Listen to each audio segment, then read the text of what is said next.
서울대학교 갔는데 강의를 하는데 질문을 누구도 하지 않는데요. 서울대 학생들이 질문을 안 하면 어떻게 됩니까? 근데 그 아이가 했던 말이 저희 어머니가 어떤 문제에 직면했을 때 서로 도와가면서 이야기할 사람 찾으라고 그랬다는 거예요. 야, 그게 몸에 배어 있는 문화를 지칭해서 얘기하시면서 대한민국의 미래는 책 읽기와 생각하는 힘에 달려있다. 안녕하세요. 책 사유입니다. 이번 시간은 책 소개 시간입니다. 제 옆에 계신 분과 함께 오늘의 책 만나보겠습니다. 소개 좀 부탁드립니다. 네, 안녕하세요. 우리 피플인광명 시청자 여러분 반갑습니다. 저는 경기도의회 여성가족 평생교육위원회에 소속된 최민 도의원이라고 합니다. 반갑습니다. 예! 최민 경기도 의원이십니다. 네. 오늘 소개해 주시기로 한 책이 최재천 교수님의 숙론이죠. 숙론입니다. 네, 숙론입니다. 이 책을 소개하기로 결정하신 이유가 뭡니까? 일단 책의 내용 자체가 네. 뭐 정치를 하는 사람 말고도 삶의 다양한 속에 갈등에 놓여지는 분들이 그 갈등 국면을 잘 해소할 수 있기 위해서는 이 숙론을 하기 위한 다양한 자세들을 함양하기 위한 바이블 같은 저서입니다. 제가 이 책을 보면서 처음에 굉장히 어려웠고 이 방송을 준비하면서 재차 읽어볼 때 꼭 외우고 마음에 담고 싶다는 구절들이 굉장히 많았습니다. 우리 시청자분들도 꼭 이 책을 통해서 다른 사람들을 이해할 수 있는 마음의 폭들을 넓힐 수 있는 그런 기회를 얻으셨으면 좋겠습니다. 이 책 제목 숙론 설명 좀 해주세요. 이 프롤로그에도 좀 나오는데요, 내용이. 우리가 기본적으로 토론이라는 표현을 많이 씁니다. 토론이라는 표현보다는 숙론을 선택한 저자의 그 계기를 밝혀요. 그 토론의 토자가 네네. 약간 정벌한다는 이런 표현이 있대요. 두드린다. 그런 의미 차원에서 봤을 때 네. 지금 현대사회의 다양한 형태의 토론 현장을 보면 상대와 교감하고 서로의 지적, 감성적 역량을 키워가려고 하는 대화보다는 상대보다 내가 우월하다는 걸 증명하기 위한 다툼 형태의 토론들이 많이 있는데 그래서 그 토론보다 서로의 생각을 같이 수기할 수 있는 숙론 형태로 이 사회의 모든 대화법과 강의실, 그다음에 회의 현장들이 바뀌어야 된다는 것이 이 저자의 지론이었어요. 그래서 이분이 이 책 제목을 숙론으로 정하고 이 시대의 다양한 난제들에 대한 숙론 과제들 그리고 본인이 교수로서 혹은 정부의 어떤 위원장으로서 경험했던 그 숙론 사례들 이런 것들을 함축적으로 좀 담아 놓으시면서 아무리 갈등이 심각하고 서로 이견이 있는 사안들도 때로는 정반합 형태로 절충안을 찾아갈 수 있다는 그런 지론과 그런 다짐 속에 작성한 글 같습니다. 부연 설명 중에 하나가 이 론자인데 그 론자를 설명하고 있는 책 속에 글귀가 있는데 네. 우리 작가께서 어떻게 보셨냐면 지금 우리가 주로 하는 행위는 디스커션이 아니라 디베이트에 가깝다. 디베이트는 주로 논쟁이라고 번역하지만 우리는 지금 논쟁 수준에도 못 미치는 언쟁, 즉 치졸한 말싸움을 하고 있을 뿐이다. 차라리 디베이트를 토론으로 규정하고 이제부터는 기왕이면 너무 많이 오염된 용어인 토론 대신 숙의 또는 숙론이라 부르기를 제안한다. 이렇게 나와 있습니다. 근데 여기서 이제 론자를 좀 설명하는 내용이 있는데 논의 자원을 좀 들여다보면 좀 뜻밖인데 말씀언과 둥글륜은 중간을 둥글게 말아놓은 모습을 그린 것으로 의견을 두루 주고받는 과정을 뜻한다고 합니다. 과정. 저도 받는. 토론, 의논 이런 말을 많이 해봤지만 이 론자의 한자어가 어떻게 구성되는지까지 고민해가면서 이 키워드의 깊이 있는 의미를 고민해 본 적은 이번이 처음이에요. 우리가 지금 알고 있는 토론은 그냥 언쟁으로 규정을 해버리고 한켠으로 이렇게 버리자 이거죠. 사실 모든 분들이 그렇게 좀 보고 있지 않나요? 정치인들의 토론 혹은 일상생활의 뭐 대표적인 토론 프로그램들 다 봐도 듣고 나면 약간 찝찝한 어느 한쪽이 그런 형태의 어떤 여운이 남더라고요. 아니 원래 그 이기려고 하는 게 토론 아니었습니까? 그러니까요. 그게 대부분이 갖고 있는 상식인데 이게 한국 사람들의 특징적인 것이라고 다양한 형태로 규정하세요. 여기 보면. 근데 실제로 이 토론 문화가 굉장히 활성화된 나라, 특히 강의실에서부터 그 토론 문화를 익숙하게 접했던 국가, 그 국가의 이제 사회인들을 보면 그 사람들은 굉장히 많은 그 다른 모습을 보인대요. 예를 들면 인디안에 관련된 얘기예요. 인디안. 인디안. 아메리카의 기존에 살던 인디언들을 대상으로 대상으로 처음에 학교를 짓고 가르치려던 어떤 선생께서 네. 학생들을 모아놓고 이제 시험 문제를 출제하려고 하는데 그 인디언들은 그렇게 얘기했대요. 갑자기 시험 문제가 출제되려고 하자마자 두루 모여 앉았대요. 인디언들이? 인디언들이 두루 모여 앉았는데 왜 너희들은 시험을 봐야 되는데 이렇게 모여서 앉니? 근데 그 아이가 했던 말이 저희 어머니가 어떤 문제에 직면했을 때 서로 도와가면서 이야기할 사람 찾으라고 그랬다는 거예요. 야. 그게 몸에 배어 있는 문화를 지칭해서 얘기하시면서 시험 문제 어떻게든 가리려고 하잖아요. 서로 컨닝할까봐 선생님들조차도 그걸 막 감시하고 그렇죠. 감시하는 조교 선생님도 가끔 있고 그런 형태의 우리는 그 교육 환경을 컸는데 그렇지 않은 형태의 교육 환경들을 보여주면서 최지천 교수는 그런 것들이 어떤 사고의 전환이지 않을까. 야. 내가 나한테 주어진 문제들을 함께 어우러져서 서로의 지혜를 교감해가면서 해결해가는 그런 태도? 제가 이 책을 보면서 어떤 느낌이 들었냐면 네. 한국판 저스티스. 한국판 저스티스? 그 마이크 샌델 교수가 만들었던 저스티스 있잖아요. 정의란 정의란 무엇인가? 무엇인가? 한국판 저스티스가 이 최재천 교수의 숙론이지 않을까라는 생각을 했어요. 잠시만. 정의란 무엇인가 제목이 저스티스예요? 저스티스 아닌가요? What is justice 아니에요? 정의란 무엇인가? 제가 봐서 저스티스 내가 말씀. 의원님이 숙론이라는 책을 소개한다고 했을 때 제가 어떤 느낌이 들었냐면 숙론을 하기 전에 일단 기본적인 건 대화 아닙니까? 그렇죠. 그렇죠?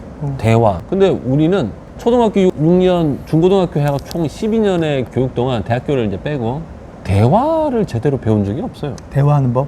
네, 대화하는 법. 그렇지 않나요? 대화법을 배우고 토론법을 배우고 숙론을 배우는 이 스텝이 있는 것 같아요. 근데 기초가 안 돼 있는데 숙론을 하려고 하니 그래서 이 책에 그런 얘기 나옵니다. 나와요? 네.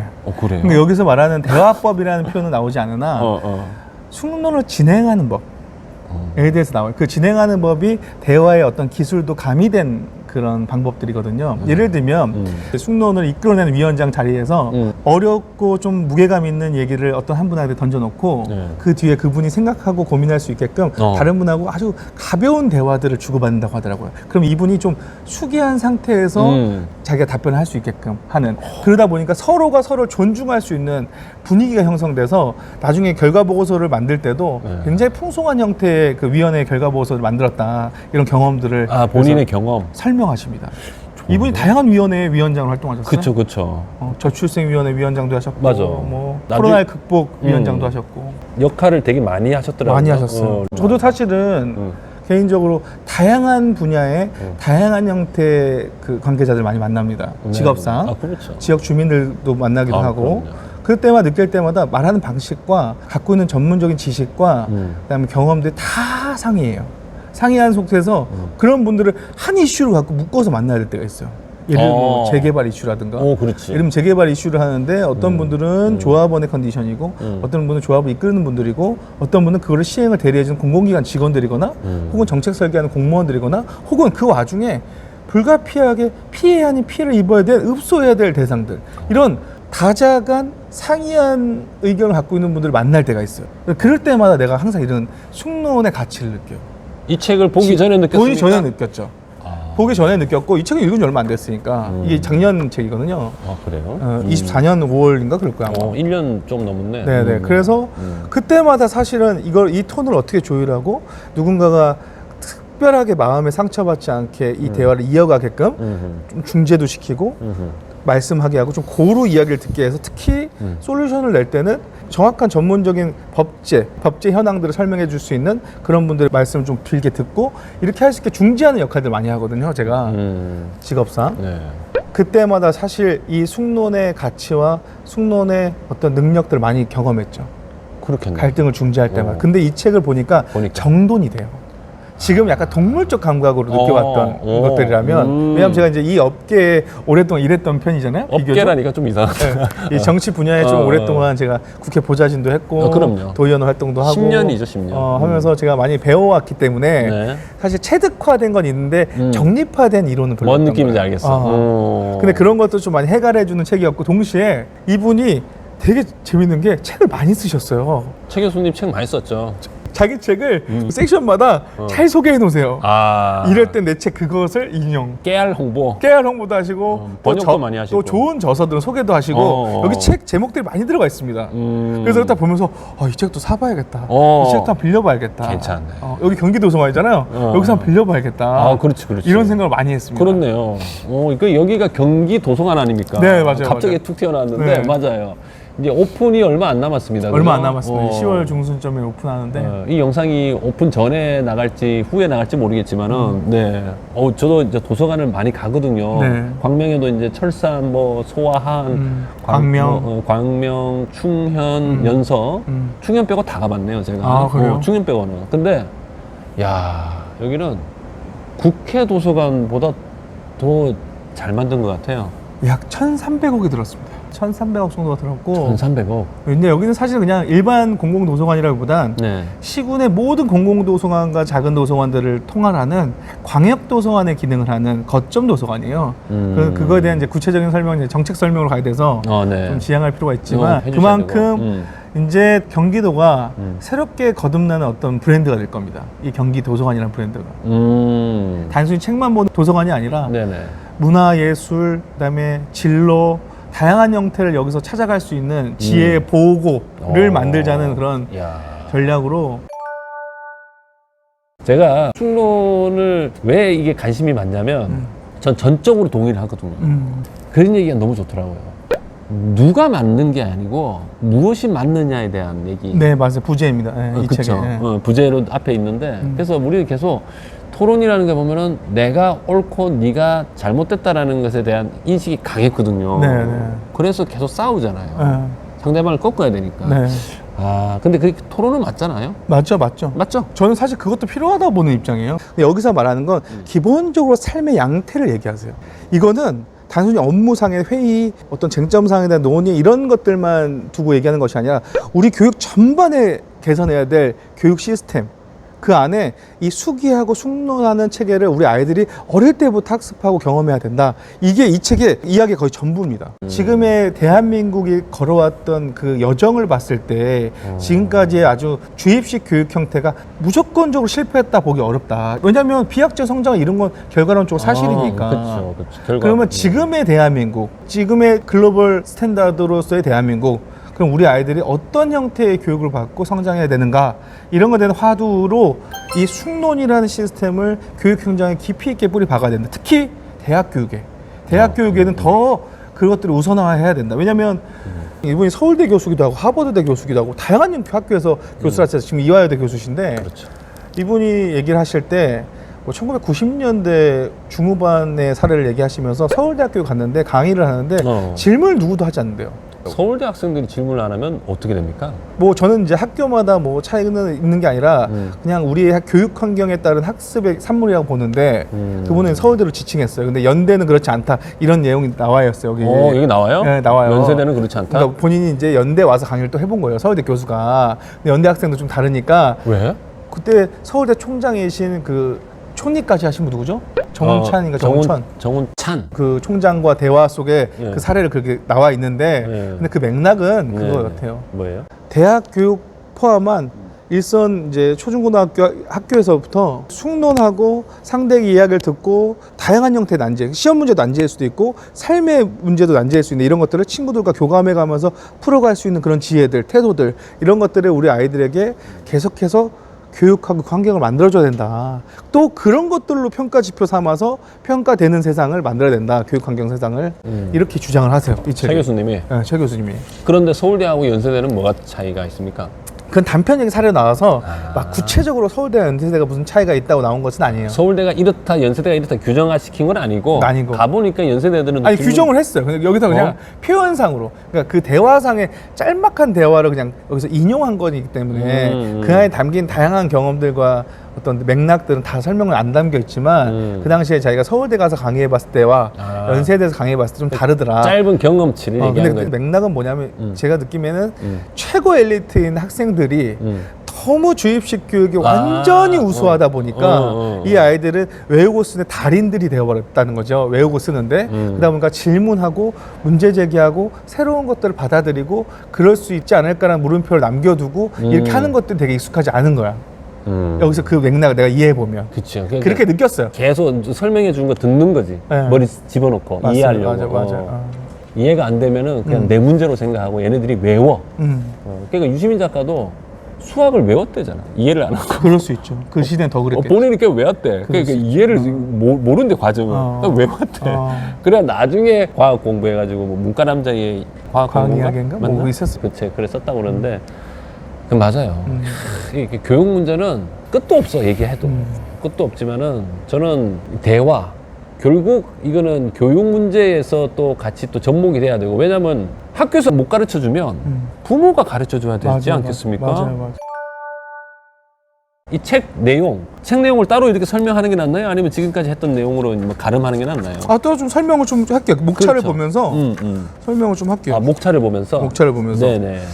이 책이 프롤로그에 네네. 왜 이 숙론이라는 주제를 본인이 고민하게 되는지 아주 자세히 기술되어 있고 그렇군요. 넘어가서 목차가 나와요. 네. 그 뒤에 1부부터 5부까지가 나오는데 네. 1부는 숙제, 아주 재미있는 대한민국 난제들에 대해 나오고 그다음에 2부는 본인이 이제 교육자로서 경험했던 교육 분야에 대해서 바뀌어야 될 모습들, 그다음에 표본, 헛소리를 하지 않는 본보기라고 써있긴 한데 네네. 국내외 사례들을 통해서 귀감이 됐던 어떤 회의 방식들 이런 것들이 나왔던 것 같고 네. 통섭, 불통을 소통으로 바꾸는 시나리오라고 부제가 돼 있는데 네. 여기서도 이제 다양한 본인이 중앙정부 대통령 직속 혹은 중앙정부 산하의 위원회 위원장으로 활동하면서 네. 장관들과 각계 전문가들과 소통했던 경험들 그런 경험들이 나오고 마지막에 이제 연마라고 해서 이런 내용들을 어떻게 함양할 수 있는지 이런 것들을 좀 이렇게 기승전결이 그렇게 이루어져 있습니다. 이 책이 꼭 네. 한 번에 쭉 보시지 않아도 부분 핀셋으로 봐도 무방한 것이 사례마다 사례가 다 달라요. 네. 그래서 제가 마이크 샌델의 저스티스랑 비슷하다고 하는 게 네. 마이크 샌델의 저스티스도 그렇거든요. 어렵잖아요, 그거. 어려운데 질문을 던지잖아요. 하나의 사례가 분절돼 있고 그래서 책을 나눠서 읽기도 편하다. 부분 읽기도. 이 책은 청소년들에게도 권장해 줄 만한 도서이고 특히 사회 실무자들 다양한 회사에서의 갈등 관계, 어떤 전략 수립, 기획 이런 업무를 담당하시는 분들이라면 한 번쯤 읽어볼 필요가 있다. 왜냐하면 사람 책이란 말 있잖아요. 사람이 사실 하나의 책과 같은 역사를 갖고 있는 존재이기 때문에 그들과 통섭하고 그들과 수기하는 그런 과정들은 굉장히 많은 것들 뽑아낼 수도 있고 그렇지 못하는 대화도 있거든요. 아, 그렇죠. 에너지 뺏기는 대화도 맞아요. 그래서 이 책을 정말 전 세대가 읽어도 괜찮을 것 같아요. 그런 책이라고 극찬하고 싶습니다. 그러니까 이 어떤 분들한테 추천하고 싶으신지 물어보랬다면은 모든 국민들이 다 읽었으면 좋겠다. 다 읽으셔도 괜찮을 것 같다. 괜찮을 것 같아. 특히 그러면 한층만 한다면은 혹시 이 영상을 보는 정치 지망생이라든가 정치인이 있다면 저는 이 책을 꼭 읽으셔야 된다고 생각합니다. 정치인 최재천 교수님도 저기 여의도에 있는 300명에 대해서 얘기를 하시더라고요. 네. 맞죠? 네. 그러니까 거기는 맨날 싸운다는 표현을 쓰지만은 원래 또 정당이 이렇게 나눠져 있으니까는 원래 싸우는 게 정상 아닌가요? 최재천 교수님은 네. 본인이 경험한 것에 반로해서 책을 쓰신 거기 때문에 네. 이분이 말하고 있는 걸 참고할 필요가 있지 단 진리라고 보진 않아요, 저도. 개인적으로. 왜냐하면 아까도 서두에 제가 말한 것도 하나인데 네. 의회 안에서의 갈등은 공익적 가치를 수립하기 위한 어떤 다툼이기 때문에 네네. 서로의 주장 갖고 때로는 극심하게 다툴 필요도 있거든요. 그렇죠. 예. 그리고 극심하게 다투는 과정에서 서로가 서로 자기 주장을 증명하려고 그걸 찾는 것 자체가 공무수행이기 때문에 저는 뭐 그런 것들 모두가 뭐 숙론이라는 좀 여유로운 표현으로 다 담기에는 어렵다. 왜냐하면 시의성 있는 것들도 있고 또 긴급하게 구호해야 되는데 예산을 수립하는 그 과정을 어떻게 할지에 대한 논의도 있어야 되기 때문에 맞아요. 또 긴급한 대상에 대한 생각 차이도 있고 그리고 지속 가능한 사업인가에 대한 어떤 예측도 정치인들은 해야 되기 때문에 모든 걸 사실 의회에 맞추는 이 회의 안에 이 숙론을 접목시키는 어렵고 제가 생각했을 때 이런 자세와 혹은 여기서 말하는 질문하는 자세 혹은 회의를 진행하는 방법 이런 것들을 함양할 필요는 있다고 생각해요. 아, 맞습니다. 우리가 보는 국회의 모습이 그냥 고급지진 못해요. 그냥 부딪히긴 부딪히더라도 그냥 보면 너무 우격다짐이 너무 많아. 근데 이게 미디어의 어떤 단면이기도 한 것 같은데. 그래요? 왜냐하면 미디어 속에 노출되는 그런 모습들을 갖고 당원이나 국민들이 열광하거나 혹은 극도로 비난하거나 반응한단 말이에요. 사실은 그냥 정치를 접할 수 있는 기회가 그런 쪽에 많이 있으니까. 그쵸. 특히 편집된 미디어. 네네. 왜냐하면 뭐 두세 시간 회의한 것도 풀로 보시긴 어려우니까. 어렵죠. 그렇기 때문에 조금 더 자극적인 언어나 자극적인 모습들을 많이 하는 것 같습니다. 그게 다가 아닌데. 한편으로는 이해도 하지만 네. 좀 아쉽죠. 아쉽다. 아쉽죠. 그치, 그게 왜냐면- 다가 아닌데. 맞아요. 경기도의회도 마찬가지지만 상임위 했던 다 녹화돼 있지 않습니까? 그죠? 네, 네. 그거를 계속 볼 수도 없는 거고. 네. 우리 또 이 유튜브가 또 활성화되면서 이게 짧은 쇼츠 이게 너무 익숙해 있어요. 맞아요. 그렇죠. 저도 쇼츠를 한참 보고 있어요. 또 자극적인 시간 낼 거. 때. 그러니까. 그럼 머리가 지배당하는 것 같아. 내가 지금 맞아. 얼마나 많은 영상, 얼마나 많은 주제에 대화를 막 남는 게 하나도 없어. 그러니까 이게 안타까운 거야. 이게 그렇지 않으려고 하는데도 자기가 그렇게 돼 있어. 이 책을 접하시게 된 배경은 어떻게 됩니까? 이 책은 되게 예상치 못하게 접하게 못하게. 됐습니다. 음. 제가 지역에서 되게 존경하는 어른이 계시는데 강신재 고모님이라고 이제 어려서 학업을 이어가지 못했던 분들을 이렇게 모아서 마부이침 학당이라는 학당을 통해 검정고시를 통해 이제 제2, 제3의 학업을 이어갈 수 있게끔 하는 맞아요. 그런 일을 봉사활동을 하시는 지역 어른이세요. 우리 당의 고문이시기도 하고. 야학 그런 개념이죠, 그죠? 그렇죠. 그런 개념이긴 한데 그분이 어느 날 저한테 선물을 주실 게 있다고 선물을. 저를 부르셨어요. 오. 그래서 무슨 선물이시지? 근데 이 책이었습니다. 사실 지역에서 주민들께 책을 선물 받기 정말 쉬운 일이 아니거든요. 책 선물 쉽지 않은데. 제가 정말 감사했고 그래서 꼭 시간 될 때 정독해야겠다 한 마음으로 읽었는데 너무 잘 읽히는 거예요, 내용이. 언제 받으셨어요? 올해 초 아니면 작년 말? 이 정도였어요. 연말, 연초? 책 나온 지 얼마 안 됐어요. 얼마 안 됐어요. 얼마 안 됐어요. 이 책이 이제 작년 5월쯤에 나왔으니까 따끈따끈한 책을 이제 저한테 선물해 주신 건데 실망 안 했어요? 보통 그러잖아요. 선물 준다 그러면 양주 준다든지 선물 세트 준다든지 막 그러잖아요. 저는 감동했어요. 왜냐면 이유는 뭐냐면 저는 정보지들을 많이 봐요. 예를 들면 뭐 자료가 정리되고 정책적인 자료들을 책화, 도서화된 것들은 굉장히 많이 보는데 이런 자기계발서에 가까운 책을 보기가 쉽지 않아요. 그렇죠. 손이 잘 안 갈 수가 있죠. 사실 예전에 좋아했는데 지금 바쁘니까. 이제 업무상 너무 바쁘다 보니까 맞아. 봐야 손에 될 게. 가기 어려운데 책도 좀 작아 또. 이거를 조수석에 항상 놔두고 주차하거나 시간을 때워야 되는 순간에 꼭 보겠다 했는데 좋아요. 한 두 번 정도 그 시간 때우는 시간을 열었다가 너무 재밌는 거예요. 그래서 너무 재밌게 봤고 그 감사한 마음을 꼭 표현하고 싶었는데 못했어요. 근데 이런 방송 섭외가 들어와서 너무 잘 됐다. 강신재 고모님한테? 네. 그렇군요. 너무 감사했는데 이 방송 섭외가 들어와서 이 책을 읽었고 이런 교훈들을 얻었고 향후에 내가 정치적 행보에 있어서 이런 토양으로 삼겠다. 이런 말씀 꼭 드리고 싶었어요. 지역에서 이렇게 책을 선물하는 어른이 있다는 거는 참 좋아요. 감사한 일이죠. 감사한 일이죠. 정말 감사한 일이죠. 그렇군요. 부모님이 생각하시는 책 읽기, 책 읽기에 대한 개인적인 생각은 어떻습니까? 놓지 말아야 될 끈이라고 생각합니다. 놓지 말아야 될 끈. 제가 사실은 다양한 핑계를 더해서 책을 많이 못 읽고 있는데 사실 책을 한번 읽고 나면 그 남는 잔상은 어떠한 강의를 듣는 것보다 더 오래 남더라고요. 그렇죠. 강의는 좀 휘발성이 강하고 책은 오래 울림이 있고 그 울림을 기억하게 되는. 그래서 어떻게 해서든 이 끈을 놓지 않으려고 한 권을 마치면 또 한 권을 어떻게든 차에 두고 다닙니다. 표지라도 봐야 압박이 될 것 같아서. 저는 책 읽는 정치는 아주 기본적인 자세라고 생각이 듭니다. 특히 이 숙론처럼 항상 지역민들 만나고 그죠? 네. 또 집행부하고도 이렇게 또 견제도 하고 해야 되는데 네. 책 읽고 숙론하고 의원님 말씀하신 것처럼 책을 놓지 않는 그런 자세가 필요한 것 같아요. 예. 자, 이제 마지막입니다. 못다한 얘기, 이건 꼭 하고 싶다라는 얘기 있으면 우리 독자분들께 해주십시오. 광명 시민들께 드리고 싶은 말씀은 광명에 산적한 현안이 있는 만큼 다양한 갈등이 내재되어 있습니다. 그 갈등 속에서 저도 당연히 숙론하고 수기해서 우리 시민들이 꼭 필요한 지속 가능한 결정들을 함께 만들어 가겠지만 시민 여러분들께서도 어떤 갈등의 주체이신 시민께서 계시다면 함께하는 분들과 함께 상의하고 숙론해서 최적에 대한 혹은 나름의 최적의 초안을 갖고 광명시든 아니면 우리 정치권이든 함께 협력해 나가는 파트너로 생각하시는 그런 자세를 좀 갖춰주시면 훨씬 더 많은 난제들을 쉬운 대안으로 바꿔낼 수 있을 것 같습니다. 시민 여러분의 지혜 그리고 함께 모아서 그 집단지성의 힘을 빌어서 정치하는 데 귀한 밑거름과 동력으로 사용하는 일꾼 되겠습니다. 감사합니다.